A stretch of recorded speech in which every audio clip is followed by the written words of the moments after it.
Next, we are taking methods of preparation of alkanes. The first method is by heating anhydrous sodium salt of acid with soda lime. This method is called decarboxylation because carbon dioxide is removed. This is sodium salt of carboxylic acid which is heated with soda lime. Soda lime is a mixture of NaOH and calcium oxide, and on heating Na2CO3 will be formed, that is CO2 is being removed with the help of NaOH to form Na2CO3 and alkene will be formed. Let's take up an example. This is sodium acetate or sodium ethanoate. We are heating it with soda lime. We will get methane plus sodium carbonate. The carbon atom of hydrocarbon formed will be one less than the carboxylic acid used. So acetic acid gives you, sodium acetate gives you methane. Sodium propanoate will give you ethane, and so on. Sodium benzoate will give you benzene. Next, we are taking Kolbe's electrolytic method. When we take concentrated aqueous solution of sodium or potassium salt of saturated monocarboxylic acid or even unsaturated monocarboxylic acid, in saturated we will get alkane, whereas unsaturated we may get alkene or alkyne. Here we are taking potassium salt of acid which is electrolyzed in concentrated solution. Here alkane will be formed, but here alkane can be formed with even number of carbon atoms. Plus carbon dioxide will be liberated at anode. At cathode, hydrogen gas will be liberated. And potassium ion will gain electron to form potassium metal which reacts with water to form potassium hydroxide. So alkane can be obtained by electrolysis of potassium or sodium salt of carboxylic acid, and this method is called Kolbe's electrolysis.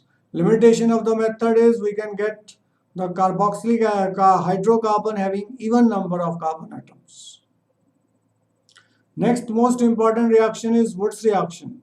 In Wurtz reaction we take 2 moles of alkyl halide and react it with sodium metal in presence of dry ether as a solvent.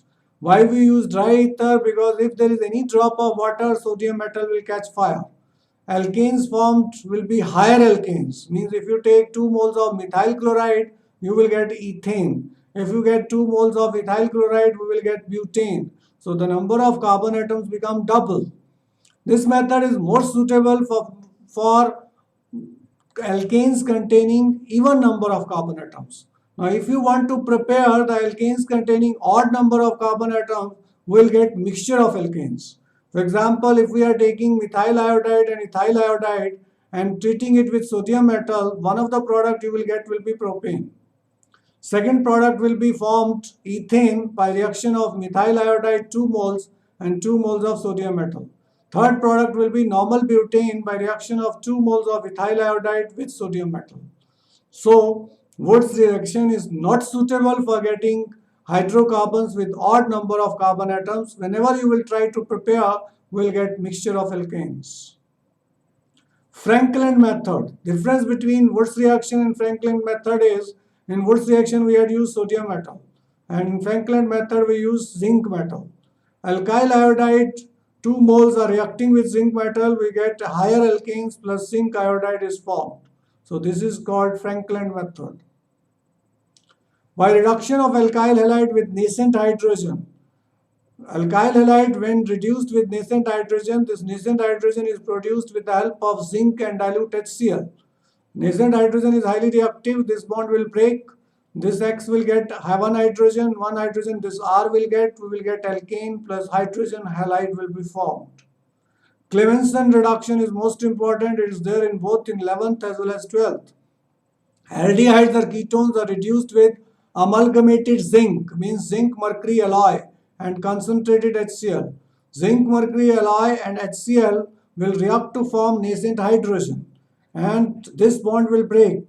With 2 hydrogen, water will be removed and 2 hydrogen will be given to this carbon. So we will get RCH3, that is alkane will be formed. Ketone will react in the same manner with zinc, mercury, amalgam and HCl. Product formed will be alkane, corresponding alkane. If you take acetone, propane will be formed. Here if you get acetaldehyde, then ethane will be formed. So depending upon aldehyde and ketones, same number of carbon atoms will be formed in alkanes. Reduction of alcohols, carboxylic acid, aldehydes or ketones by red phosphorus and concentrated HI.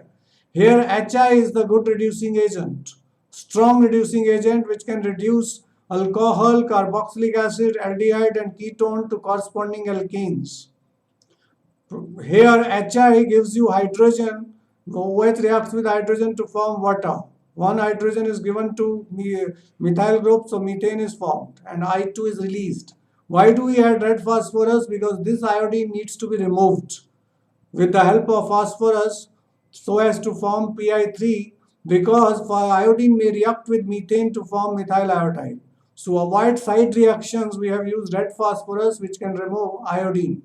Acetic acid is reduced with the help of 6 moles of HI and we have to remove 2 water with the help of 4 hydrogen, and remaining 2 hydrogen we give to this carbon, so ethane is formed plus 2 water is formed plus 3 iodine is formed. Aldehydes are reduced by 4 moles of HI. In the presence of red phosphorus, C2H6 is formed plus water plus 2 iodine is formed. Acetone is also reduced by 4 HI. This reaction will also take place in the presence of red phosphorus, and on heating you will get propane plus water plus iodine is liberated. Sabatier and Sanders reaction. Unsaturated hydrocarbons are hydrogenated in presence of finely divided nickel at 200 degrees centigrade. Alkenes, when react with hydrogen in the presence of nickel at 200 degrees centigrade, alkanes are formed. Alkynes, when heated with hydrogen in the presence of nickel and 200 degrees centigrade, alkanes are formed. So this is the reaction in which unsaturated hydrocarbons like alkenes and alkynes change to alkane. If you take ethene, you will get ethane. If you take acetylene, we will get ethane.